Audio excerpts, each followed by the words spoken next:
Historical investigation is the process of using primary sources, data, and other evidence to construct a reliable story of what happened. To do this, students must use historical reasoning and interpretation skills. For their final exam, 10th graders in Michele Foreman's class investigate European exploration of the Americas and interpret its causes and effects. This is their opportunity to show that they can use the historical processes of real-world historians. I think world history is one of the most exciting developments to come along this century in my field of history. And world history is a new way of looking at the world. Many of us say, oh, I took world history in high school or even in college. But that world history differs markedly from that which came about in the second half of the 20th century. The new world history is not based on area studies. It's not we study Africa, then we study Europe. It's not based strictly on political boundaries. If there are two underlying premises to world history, the first is that humanity has a history, a long, fascinating, rich, and complex history worthy of analysis. Trade ports that were around in the 1600s, and yeah, that too.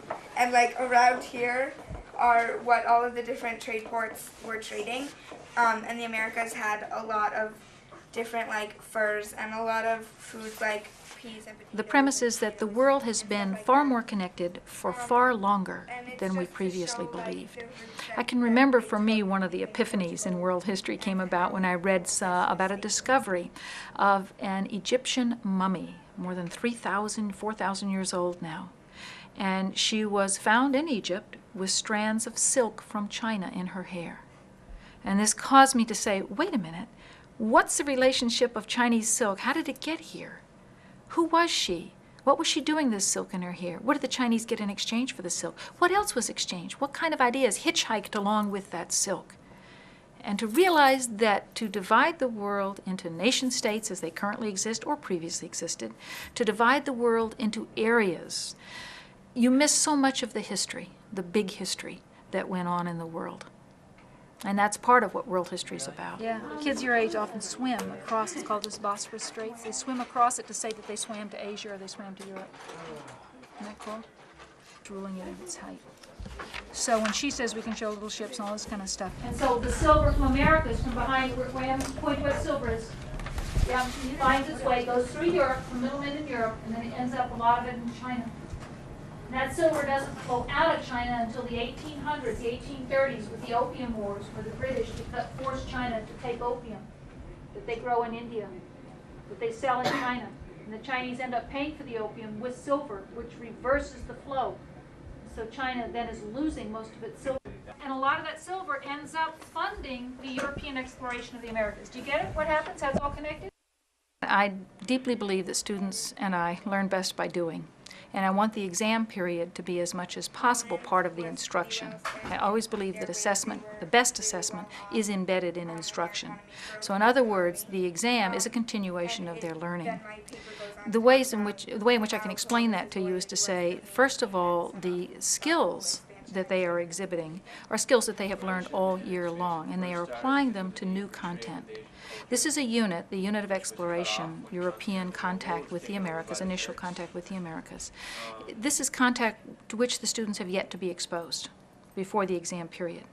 And over the past 2.5 weeks, they have begun to explore this as historians in order to demonstrate their ability to function as historians. And that's what I mean by the skills. Their ability to do background research, a literature search as we call it, to gather evidence, to begin to arrange that evidence, to try to make sense out of the evidence, to categorize it, to interpret it, to make implications from it. What does it imply? What does it infer? And from those inferences to build a hypothesis regarding. Now they have a framework, they have a topic within exploration. Technology, for example, is one of the topics, so that they are not just cut loose completely in that. And they understand the parameters of that they are to generate a thesis, they are to support that thesis with evidence, specific evidence, just as historians do. They are to examine conflicting evidence and deal with that in their analysis.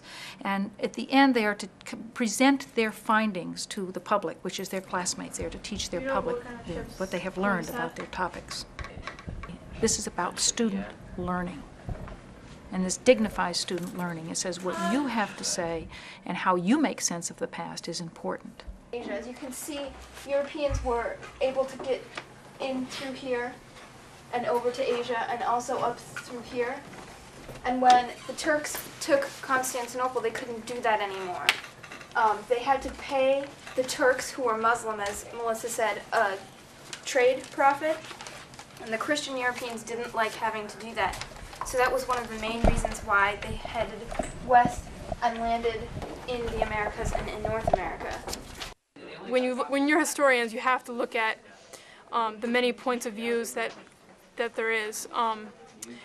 Like, I think what we did was we took the story, The Three Little Pigs, and that story is based on the pig's point of view, but not on the wolf's point of view. And the wolf's point of view is totally different than the pig's point of view. So, as historians, you need to, while reading any source, you need to think about the different points of views. Well, we got information packets, which contained tons and tons of documents collected from different sources.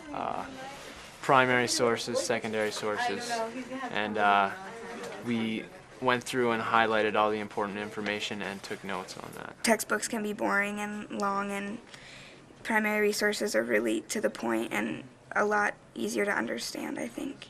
I enjoy reading the primary source because they were there and they saw it, and it really happened, like, when they were writing it. And with a secondary source, it's kind of, when I read it, it's kind of iffy, like, was that information changed?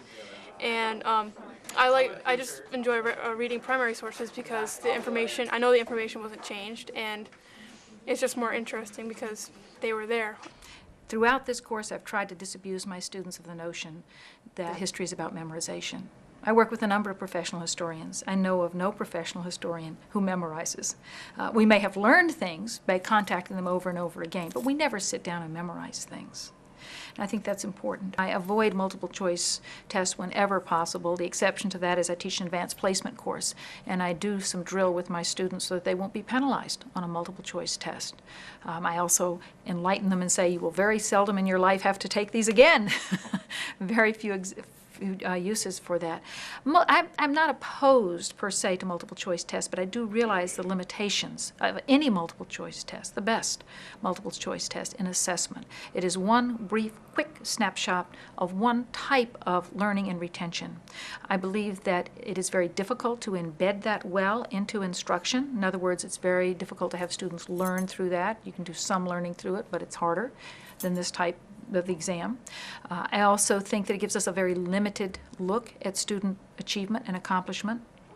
We've been careful to incorporate multiple approaches. There is no one right answer to this exam.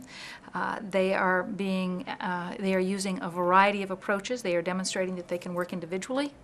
For example, each of them is constructing a formal essay alone. They are working with groups to research and to bring their research together. They are creating web pages. Each group is creating a web page on the topic. They are creating a visual poster concept map in some way, an artistic interpretation to present to the group. So we're giving them various avenues to present their findings. I find that not only do students learn from this, but they find it more interesting and more exciting. And it is a better example of what it is to be a real-world historian. This final exam that we've done is a project instead of like a written exam. We get to be more involved in it for a longer period of time. We don't have to sit down on the last day of school wanting to be out of school and answering like hundreds of questions. We get to actually be involved in the activities and do the artwork and express ourselves in our own way. Instead of having to memorize it, you're kind of absorbing, or you're using what you've absorbed over the year instead of what you memorized, and you're applying it in your own way and what you took out of it instead of what they think you should have taken out of it. You're learning a skill. You're learning a way to be a historian. And if you're answering questions on a test, like, what does that have to do with being a historian? I have been here every day to support them throughout the day, throughout their research. So it's not as though we're cutting them loose and saying you're on your own. I don't find that cutting students loose is a very productive approach to learning. I feel that with this approach, they retain deeper a deeper understanding. They retain it longer. It stays with them.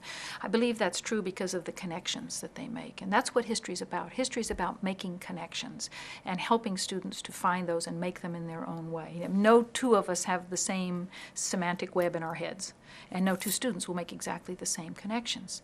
But it's important that they be allowed to form those connections in order to make meaning out of it. And that's what history is. History is meaning making. It is constructing their own learning. Michele's task, and that of all history teachers, is to help students draw sensible conclusions, what probably happened based on the evidence. In so doing, the students are both creating new knowledge and comprehending that knowledge is a social construction. This is the essence of higher order thinking. Teaching of this kind promotes habits of the mind that are essential for democratic societies. Students begin to respect evidence. They learn to spot bias and prejudice. They doubt people who jump to simple conclusions about complex issues. These are the kinds of habits that we need to promote for citizens of a democracy.